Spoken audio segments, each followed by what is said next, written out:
कि हमने किसानों के लिए उनकी आय कैसे बढ़े और कैसे उनके खर्चे कम हो, उसके लगातार प्रयत्न किए हैं। और कुछ प्रावधान केंद्र सरकार की ओर से आए भी थे। वो एक चैप्टर ऐसा है जो आपको पता है, हमको पता है कि कैसे मार्केटिंग में लोगों को सुविधाजनक तरीके से अपने फसल को बेचने के लिए जो कुछ बंधन बने हुए हैं उनको हटा करके और मौका मिले सबको, ज्यादा लोग खरीदा आए, ज्यादा मंडियों में नई मंडियां भी खुले, उनके रेट्स कंपटीशन में आकर के और उसकी डिमांड बढ़े, कुछ प्राइवेट प्लेयर्स उसमें आए। लेकिन वो दुर्भाग्य से 3 कानून वाला जो विषय था उसमें कई चीजें थी और किसान हित में थी लेकिन नहीं हो पाई। ठीक है, वो प्रधानमंत्री जी ने स्वयं कहा कि हम शायद उनको समझाने में कामयाब नहीं हुए।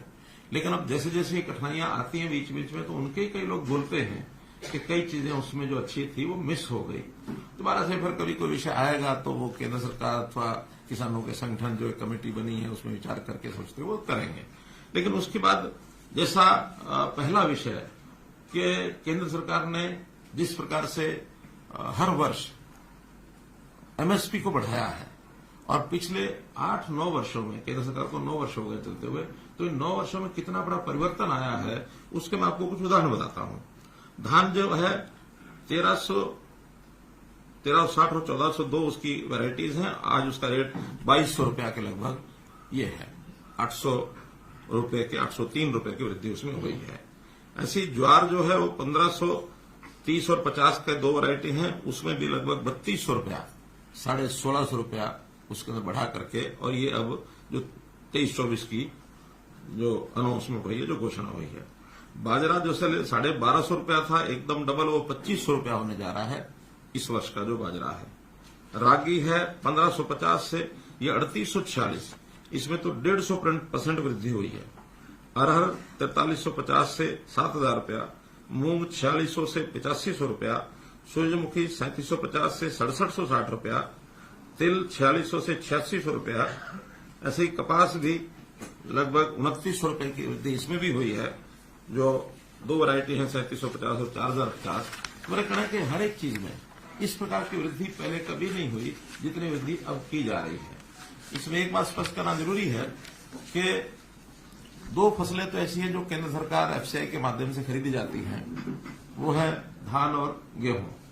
कपास जो है वो सीसीआई खरीदती है और बाकी चीजें हैफेड के द्वारा हम स्टेट में खरीदते हैं, नेफेड के द्वारा केंद्र सरकार खरीदती है। आवश्यकता अनुसार जितनी आवश्यकता होती है वो खरीदी जाती है। और जब भी कोई चीज खरीदने में हमको कठिनाई आती है, और वो कठिनाई का एक विषय मैं सबको आपके माध्यम से सभी को ध्यान करना चाहता हूं कि कई बार स्टेट को स्टेट ही खरीदती है, सेंटर नहीं खरीदता है, तो उसमें कठिनाई है। आसपास की स्टेट्स में रेट बहुत कम होता है, हम उसको रेट बढ़ा करके लेते हैं, तो जो आसपास की स्टेट्स का प्रोडक्ट है किसानों का, वो स्मगलिंग होकर के यहां आना शुरू होता है। हमने ये कठिनाई बाजरे में जब शुरू में ध्यान में आया, तो पहले वर्ष में हमको बाजरा जब सारा खरीदा और एमएसपी पर खरीदा, तो किसानों के माध्यम से जो उनके रिश्तेदार होते हैं या व्यापारियों के माध्यम से, आढ़तियों के माध्यम से कोई ना कोई रास्ता निकाल करके और हरियाणा की मंडियों में वो सामान आके बिकने लगा। अब वहां तो 1200 रुपए का रेट, हम उसको 1900 या 2000 में खरीद रहे हैं, तो हमको लगभग उसका उस साल में 1000 करोड़ रुपया नुकसान हुआ जिन एजेंसीज ने खरीदा। हमने उसमें से फिर रास्ता ही निकाला कि हमारे पास एक मेरी फसल मेरा ब्यौरा में रजिस्टर्ड जो डाटा है किसानों का, कि उन्होंने ये भरा है, और भरने के बाद फिर उनको अगर हम पूरा खरीदेंगे तो वो कई प्रकार के विवाद आएंगे, सारी एजेंसियां आएंगी, लेकिन रिकॉर्ड के हिसाब से उनको पर एकड़ पैसा जितना लॉस होता है वो लॉस हम देते हैं। बाजरा पहले साल 600 या 650 था, 650 पहले साल था, उससे पहले साल पूरा खरीदा, लेकिन अगले साल 650, उसके बाद 400 रुपये, रेट थोड़ा ठीक हो गया, 400 रुपये भी, बल्कि 450, बल्कि लास्ट में तो जो 450 दे करके जो बाजार में बिका वो एमएसपी से भी ज्यादा हो गया। बहुत लोग तो थोड़ा सा रोक के चलते हैं, फिर काफी रेट आगे भी बढ़ता है। प्रारंभ में रेट कम होता है मंडियों में, बाद में कंपटीशन आ गया या जब अवेलेबिलिटी कम होती है, सरकार की एजेंसियां भी उसमें जाती हैं, तो रेट बढ़ते हैं। तो इसलिए कई बार एमएसपीज देने के बाद भी और ज्यादा लाभ किसान को हुआ है। अब हम तो केवल इसका गैप है, भावांतर का मतलब ये कि भाव का जो अंतर है, और वो कोई एक फिक्स नहीं हो सकता, उसमें कई बार तो अनुमान से ही निर्णय करना पड़ता है। ये सारा 2 वर्ष किया है। इस बार यही स्थिति आई है सूरजमुखी में। सूरजमुखी का जब हमने 1000 रुपया सोचा था, घोषणा थोड़ी लेट की, लेकिन जब सोचा था उस समय मार्केट में रेट 40-48 रुपया चल रहा था। अचानक जो इंपोर्ट ड्यूटी खत्म की पाम ऑयल के ऊपर, तो रेट एकदम डाउन आ गए। सरसों के भी रेट डाउन आए, सूरजमुखी भी डाउन आए। तो वो 1000 तो हमने घोषणा किया, और वो भी हमने उसमें लिखा था कि इंटरिम एक प्रकार से सब्सिडी है, सब्सिडी नहीं, भावांतर भरपाई है। हम इसका विचार करके रेट को देखेंगे, और रेट फ्लक्चुएट होते रहते हैं, उस रेट के हिसाब से इसको आगे जो बढ़ाना होगा बढ़ाएंगे। रेट ज्यादा कम आया तो हैफेड की तरफ से एक प्रस्ताव आया कि हम इसको खरीद सकते हैं, क्योंकि हैफेड कमर्शियल परचेज करती है। तो हमने कहा ठीक है, आप खरीद सकते हैं, तो मैक्सिमम रेट जितना आप मार्केट में कम्पीट करने के लिए खरीद सकते हैं आप खरीदिए। उन्होंने सोचा कि 4800 रुपये हमारा कंपटीशन आ जाएगा, 4800 खरीदेंगे, 4800 और 1058 बनता है। लेकिन मेरा मानना ऐसा है, हमारे सबका जो टीम के रूप में बैठे, कि ये रेट 4800 से ऊपर जाएगा। कल ही शहबाद में 4850 बिका। जो ढेरियां 4800 रुपये खरीद रहे थे हैफेड के लोग, उनको नहीं मिली, बल्कि बाहर व्यापारी ने 4850 खरीदी। अब वो 4850 खरीदेगा, स्वाभाविक है हैफेड जो खरीदना होगा तो 4900 में जाएगा। तो इस कंपटीशन में हमको लगता है कि रेट 5500 तक भी जाएगा। अगर ये 5500 जाता है, 1000 रुपया मानो उनको हम, तो 65 हो जाता है, 64 की बजाय 65 ही हो जाता है। तो इसलिए हम चाहते हैं कि ये रेट 6400 के आसपास उनको मिले किसानों को। लेकिन आज निर्णय एकदम करने से बाजार रेट में कई बार कठिनाई आती है। हम इसके ऊपर नजर रखे हुए हैं, और बहुत जल्दी जैसे ये रेट्स तय हो जाएंगे तो उस समय हम रिवाइज भी कर सकते हैं। क्या? भावांतर भरपाई। और रेट तो मार्केट ने अपने आप करना, उसमें हमारा रोल ज्यादा नहीं है। हाँ, हैफेड उसको खरीदने में, अपने जितनी क्वांटिटी उनको चाहिए वो खरीदने में आगे बढ़ेगी। हैफेड से जब हमारी बात हुई तो उन्होंने कहा कि हम लास्ट डे तक भी मार्केट में रहेंगे। किसी का भी किसी को शक ये हो कि शायद हम बीच में छोड़ के जाएंगे, हम खरीदने के लिए अपनी क्वांटिटी में 4800 तो आज खरीदना है। अगर कम मिलेगा हमें तो हम अपने रेट को, यानी अपनी क्वांटिटी को पूरा करने के लिए इस रेट को जहां तक भी हमको मिलेगा वहां तक हम लेकर के जाएंगे। स्वाभाविक है, जब मार्केट में रेट बढ़ता तो हैफेड को भी उसमें उसके अंदर एक कंपटीशन में इजीनेस हो जाती है, क्योंकि मार्केट उन्होंने बेचना है। उनका अपना सामान जो है, चाहे वो तेल निकालेंगे उसका, चाहे उसमें घी बना के बेचेंगे, वो मार्केट में बिकता, मार्केट के रेट के हिसाब से बिकता। तो इस नाते से मैं इतना ही उसमें अश्योर कर सकता हूं कि हम इसमें जो एमएसपी है वहां तक रेट ले जाने के लिए हमारा पूरा प्रयत्न है। लेकिन आज इस समय में कोई बात कहना वो हमारे लिए दोनों तरफ से हमको लगता है कि उचित नहीं है। हाँ, इसके ऊपर कुछ राजनीति करने वाले लोग राजनीति करते हैं, कुछ दबाव डालने के लिए भी संगठन लगे रहते हैं कि जो करना आज ही करो, जो करना आज ही करो। हम उनको समझाते हैं, और कभी कभी तो उनको समझ में आती है। जैसे हमारे जो संगठन जिन्होंने इसका मांग की थी, तो पहले दिन तो यही बात आई थी कि ठीक है, आप हैफेड को उतार दीजिए, 1000 रुपये आपने दे दिया, आप हैफेड को उतार दीजिए, रेट हमारा बढ़ जाएगा, बाकी ठीक हो जाएगा। हमने बात मान ली, लेकिन जब मान ली तो फिर कह दिए नहीं, पहले पूरा घोषणा करो। तो घोषणा करने का जब भावांतर भरपाई दी जाती तो घोषणा हम नहीं कर सकते। इस नाते से उस काम को किया। अब एक सज्जन तो हमारे, अब राजनीति कहूंगा, अपने इस्तीफे का भी बयान कर गए। मैं सोच रहा था कि भी वो कोई इस्तीफा उनका, क्योंकि as chairman of sugar cane जो बोर्ड है, उस नाते से इस्तीफा मेरे पास आना चाहिए या सरकार में किसी को मिलना चाहिए। और जो मुझे समाचार मिल रहा है कि आज यानी सूरजमुखी जो, हम तो आज भी 48-58 तो सुनिश्चित हो ही गया ना, गैप तो यही रह गया कि और कैसे बढ़ाएं उसको। पंजाब में इस समय भी जो रेट चल रहा है सूरजमुखी का 4042 चल रहा है। अभी हमको दूसरा भी इसमें खतरा लगता है कि 4042 4800 तो इसलिए वो ले आएंगे कि जरूर उनके कुछ साथी जो हैं वहां से खरीद के 4800 में यहां बेचने की कोशिश करेंगे। हालांकि हैफेड ने भी वो कंडीशन तो लगाई है कि जिसका रजिस्ट्रेशन होगा उसी का खरीदेंगे। लेकिन इस सेल परचेज में सरकार का रोल नहीं होता, वहां आड़ती भी, व्यापारी भी, उनके साथी भी, पंजाब के कई चीजें चलती हैं। तो वो विषय हैफेड का है, हमारा इतना नहीं है। हैफेड ने कम्पीट करना है बाजार में, हमने जिनका रजिस्टर्ड है उन्हीं को देना है। कुछ लोगों ने, हमने 3 दिन के लिए उनके कहने पर रजिस्ट्रेशन खोला था। ये विषय भी आपको बता रहा हूं ताकि लोग ये बोलेंगे। तो 3 दिन में ही जो पहले 40, अभी तो हमने कितना एकड़ दिया, हमने 36,000, तो लगभग 2-3,000 एकड़ और भी इसमें निकलेगा जो पहले का हुआ है, किन्हीं कारणों से, टेक्निकल कारण से रुका होगा। लेकिन 40,000 एकड़ का रजिस्ट्रेशन हमारा पहले हुआ था। हमने सोचा कि भाई चलो जो लोग रह गए होंगे 2% रह भी गए हों तो 2 दिन के लिए 3 दिन के लिए खोलते हैं और खोलने के बाद उनको मौका मिल जाएगा, किसी गलती के कारण से रह गया होगा, बाद में उसका मिलान करेंगे। लेकिन उन्हीं 3 दिनों में कितना 16,000 17,000 कुछ 17,000 एकड़ और एडिशनल लोगों ने रजिस्टर कर दिया। और उसमें से ऐसे खेतों का भी रजिस्टर कर दिया जहां पहले गेहूं बोया हुआ था। गेहूं 15 अप्रैल से पहले कटता नहीं है और 15 मार्च यानी सूरजमुखी 15 मार्च से पहले बुआई होती है। अब उस एक महीने में 2 फसलें तो नहीं थी वहां, तो आखिर उसको चेक करने के बाद हमने 9,000 तो तुरंत काट दिया है, 6,000 की भी वेरिफिकेशन चल रही है। तो उस वेरिफिकेशन में एक्चुअल में अगर वो खेत 15 मार्च से पहले खाली था, क्योंकि आज तो कट चुका, सूरजमुखी भी कट चुकी, तब तो मानेंगे सूरजमुखी हो सकती है।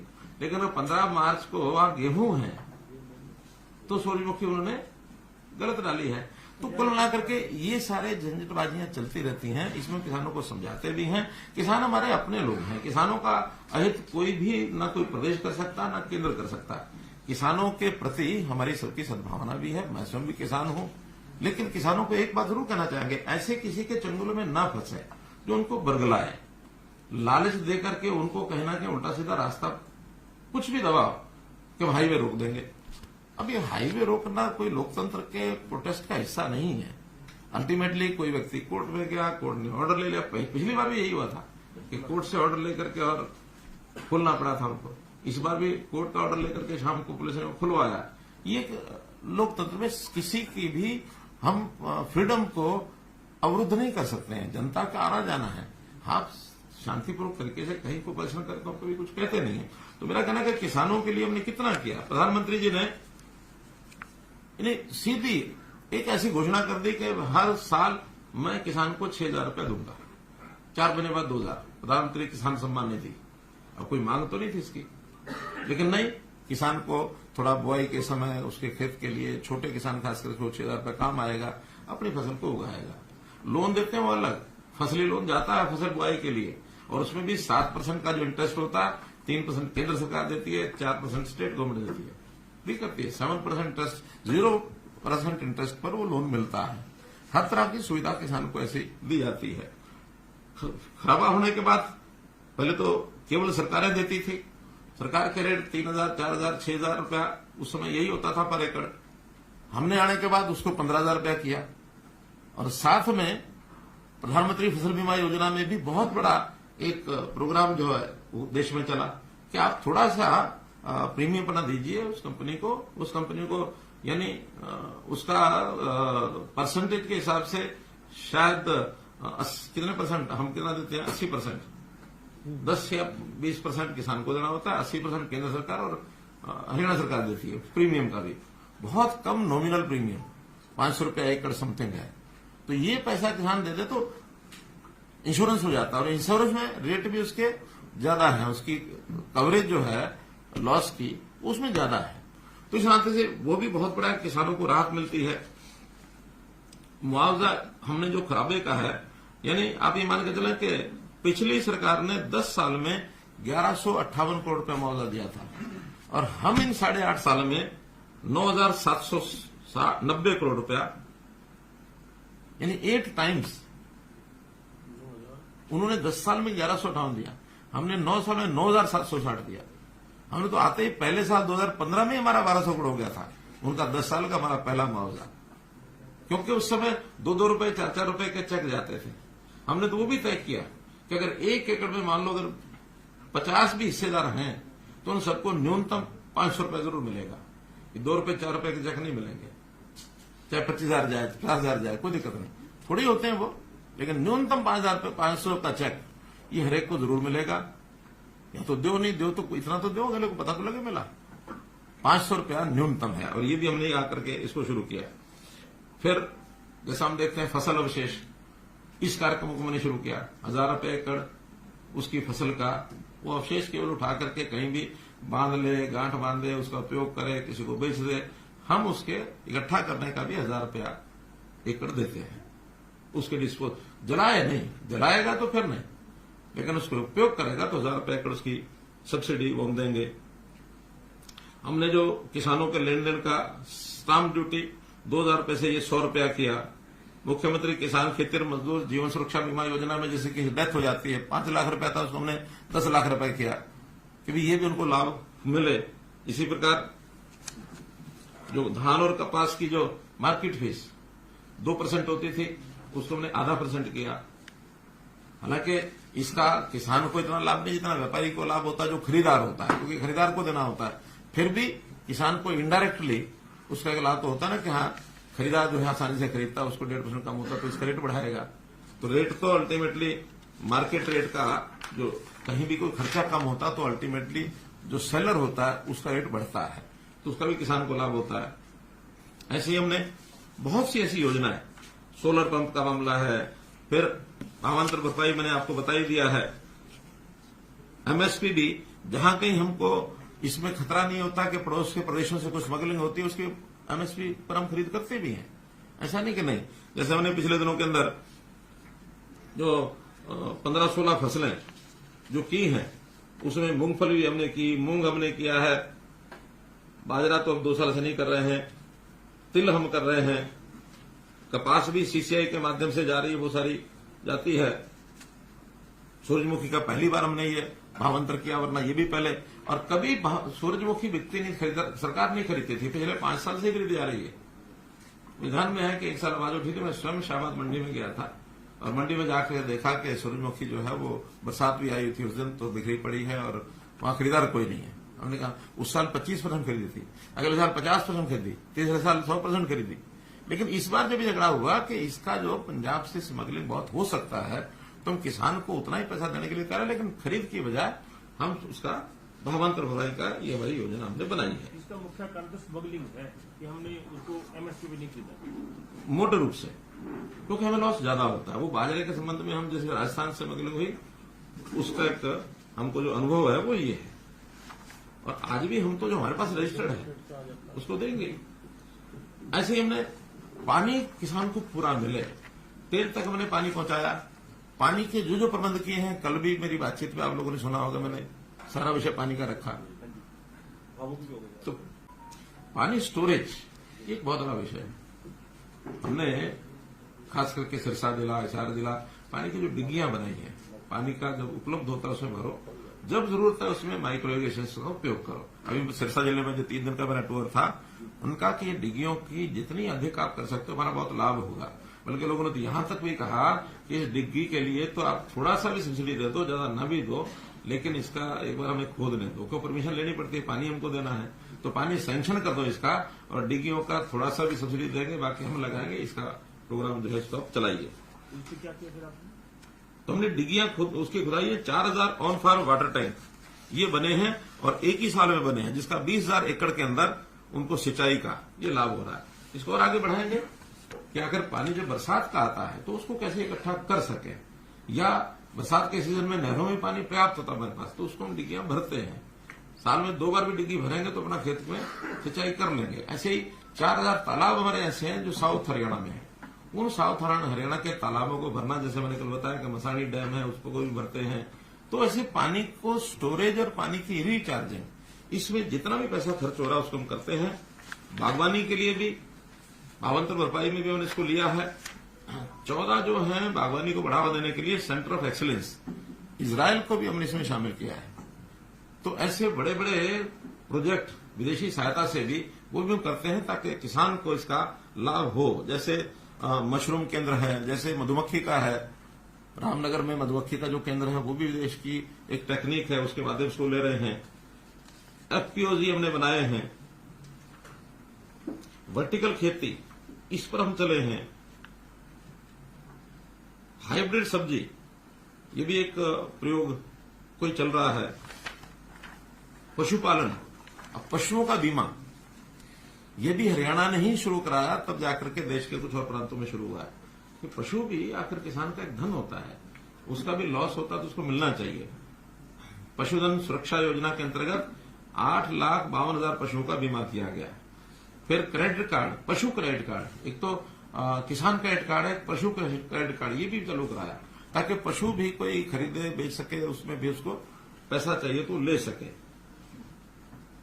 देसी गायों की जो डेयरी का भी हम जो सब्सिडी देते हैं, वो भी 83 करोड़ रुपया जा चुका है। दूध का 5 रुपए किलो लीटर का, ये भी पशुपालकों को इसका भी हम लाभ देते हैं। प्रगतिशील किसान, उनकी सम्मान योजना और नए प्रगतिशील किसान कैसे बने, उनकी ट्रेनिंग का ये पैसा भी हम अलग से इन सबको देते हैं। कुल मिलाकर के जितनी भी योजनाएं हैं, ये चाहे हमारी सिंचाई की योजनाएं हैं, इन सिंचाई की योजनाओं में भी कुल अभी तक पिछले 5 साल में जो हम अनुदान और जो इन योजनाओं को सरल बनाने के लिए हमने जो खर्च किया है, 6 और 3 9 और 5 14 और लगभग 1500 करोड़ रुपया इस पर अभी हम खर्च कर चुके हैं 5 साल में, नहरों के सिस्टम को ठीक करने के लिए। हमारा एक तो जो WJC का प्रोजेक्ट है, उसका बहुत बड़ा लाभ ये अगले सालों में मिलने वाला है, जैसे वो कंप्लीट हो जाएगा। और इसी प्रकार जो खेती के लिए जितनी मैंने योजनाएं बताई हैं, उसमें किसान सम्मान निधि है, बीमा है, खराबा है, अवशेष जो बचे उनका, जीवन सुरक्षा की जो मैंने बात बताई है, सोलर सब्सिडी जो छोटे पंप हैं 10 BHP, वहां तक के जो है 52-53 हजार अभी हम पिछले साल में लगा चुके हैं। हमारा टारगेट 5000 का था, 53,000 सोलर लगाए हैं। 960 करोड़ रुपया इसमें सब्सिडी दी है। फिर मिकाडा मैंने बताया, कोल्ड स्टोरेज, मधुमक्खी, मशरूम, वर्टिकल खेती, पशुपालन, इन सब पर मिलाकर के पिछले 5 या ये शायद 8 सालों का भी कुछ है, कुछ 5 सालों का दिया है, अलग अलग करके है। तो ये 22, 23, 23,500 करोड़ रुपया केवल सब्सिडी का गया किसानों को। और इस प्रकार से इतनी बड़ी मात्रा में थोड़ा सा डिटेल 23,500 को थोड़ा बड़े नहीं, इसमें बदली सब्सिडी नहीं है। इसमें किसान सम्मान निधि है 4,300 करोड़, 6,100 करोड़ जो बीमे का अनुदान मिला है लोगों को, नहीं जो फसल बीमा योजना 6100 करोड़ रुपए मिला है, 6200 बल्कि सरकार ने जो खराबे का दिया वो 9,760। तो कुल मिला के 9, 6, 15 और 4, 19, 20 तो यही है। बाकी लगभग 2,500 करोड़ रुपया बाकी छोटे छोटे और जो आइटम्स हैं, जिसमें भावांतर भरपाई योजना ही 900 करोड़ रुपया तो जा चुका है, बाजरा। और ये जो आज हमने 29-30 करोड़ मैंने जोड़ा, 29 करोड़ 13 लाख है, तो ये कुल मिला के 900 करोड़ रुपया ये गया है। तो ऐसा किसान के हित में जब भी कोई बात आती है, ऐसा ही नहीं हम कहते कि किसान हमारा अन्नदाता, वो है।